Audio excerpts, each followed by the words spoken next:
రాష్ట్రంలో తెలంగాణ రాష్ట్రం ఏర్పడినప్పటికెళ్లి BRS party అధికారంలోకి రాకముందు చాలా స్పష్టంగా నీళ్లు నిధులు నియామకాలు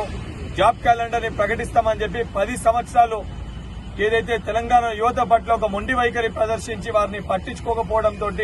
యువకులంతా ఏకదాటిపైకి వచ్చి తప్పనిసరిగా ఏ కళతోటి కాంక్షతోటి తెలంగాణ రాష్ట్రం రావాలని చెప్పి ప్రతి తల్లి కళ కోరిందో ఆ కళ నెరవేరాలని చెప్పి సోనియమ్మ తెలంగాణ రాష్ట్రాన్ని ఇచ్చిందో ఆ కళలు సాకారం కావాలని చెప్పి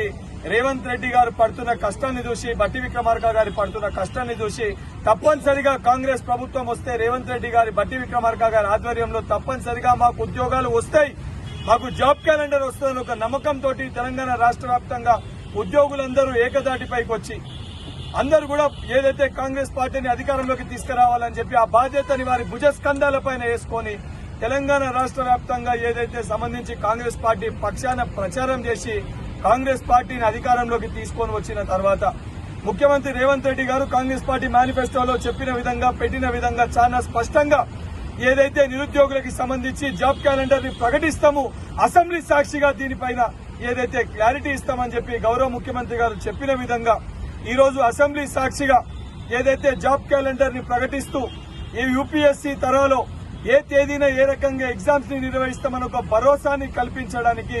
ఈ రోజు కాంగ్రెస్ పార్టీ శ్రీకారం చుట్టింది. దానికి నిరుద్యోగుల పక్షాన తెలంగాణ రాష్ట్రంలో ఉన్న యువకుల పక్షాన ఏదైతే గౌరవ ముఖ్యమంత్రి గారికి అదేవిధంగా కేబినెట్ మంత్రులకి ఉప ముఖ్యమంత్రి బట్టి విక్రమార్క గారికి అందరి పక్షాన వారికి కృతజ్ఞతలు తెలియజేస్తూ తప్పనిసరిగా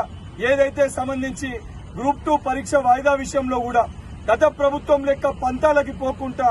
యువకులు కోరుకున్న విధంగా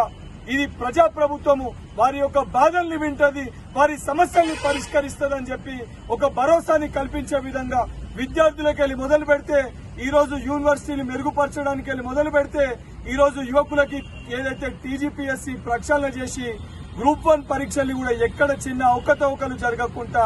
ఒక భరోసాని యువకులకి కల్పిస్తున్నందుకు గౌరవ ముఖ్యమంత్రి గారికి మరొకసారి యువకులందరి పక్షాన వారికి చేతులు జోడించి ధన్యవాదాలు తెలియజేస్తున్నాం.